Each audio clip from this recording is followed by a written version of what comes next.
hundreds hit the streets across the Triad, speaking out against the Trump administration. From Greensboro to Winston-Salem and Asheboro, protesters made their message clear. Donald Trump is bad for America. Wait, what? He said he also had The war in Iran started, and more than 40 days into the partial government shutdown, with TSA workers still left unpaid.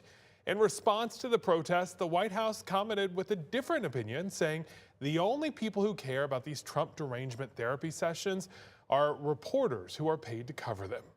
WH News to defend democracy. What started as some smaller groups gathering this morning quickly turned into a large, energized crowd in downtown Greensboro. From college students to veterans, people from all backgrounds tell me they showed up to stand up for democracy.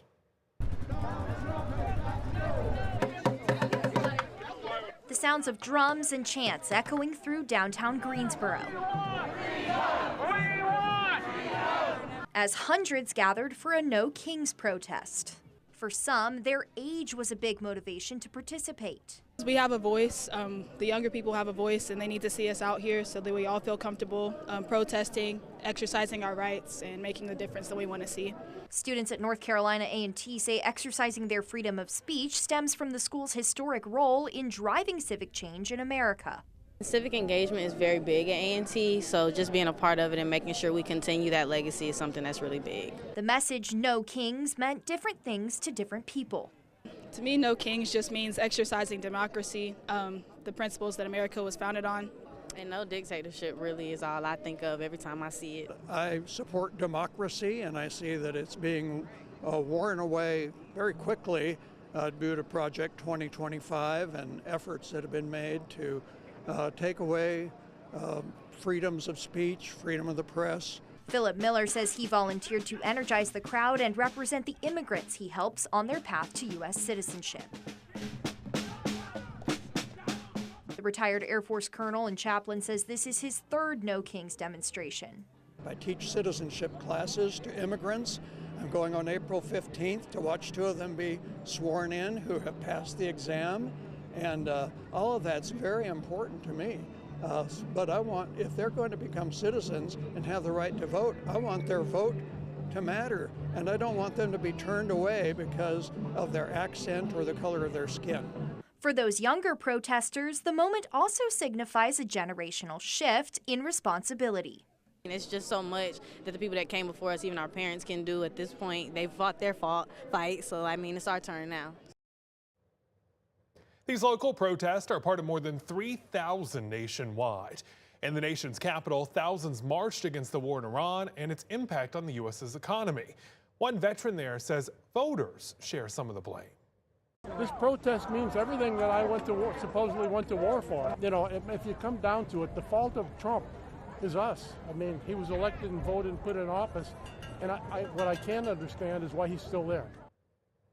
And Winston-Salem protesters had a similar message. WH22's Nixon Norman spoke with people who called out President Trump and his legal troubles, claiming he is unfit. As America turns 250 years old, Americans across the country are voicing their opinions about their concerns with the Trump administration. The message is simple. No wars, no kings, no dictators. No. But it's layered for Forsyth County's Democratic Party Chair Jennifer Marshall. This is 250 years of us being a country, and we are seeing that slowly slide away under his administration. She and hundreds of others in Winston-Salem came together to protest President Donald Trump. 16-year-old Avalie Malcolm was one of the youngest in the crowd. As she holds a sign mentioning Trump is a convicted felon, she's glad so many showed up and spoke out.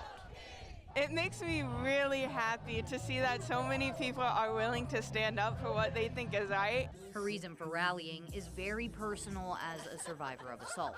She's concerned that a jury found Trump liable for sexual abuse of E. Jean Carroll in 2023. Trump denies the allegations.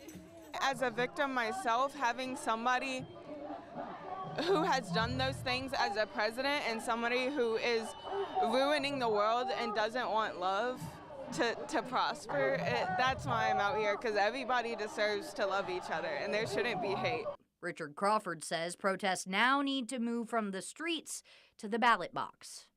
I feel like the fight don't stop here. We gotta keep fighting, you know what I'm saying? We all a family, we all fighting for a cause, you know what I'm saying? We just can't just out here and hold signs and, you know, these signs are nice, but it's more than that. We gotta vote when it's time to vote. We gotta educate our people, our family members. In Winston-Salem, Nixon Norman, WFMY News 2. People also gathered in Asheboro to join the No Kings rally. Protesters lined North Cox Street and East Salisbury Street. I think everybody should care. If you've ever claimed to be a patriot or a proud American or you love your country, it's going away. It's not going to be the USA that I grew up with. And that really makes me sad for my grandnieces and my grandnephew and all the other young people that are going to grow up in a totally different world.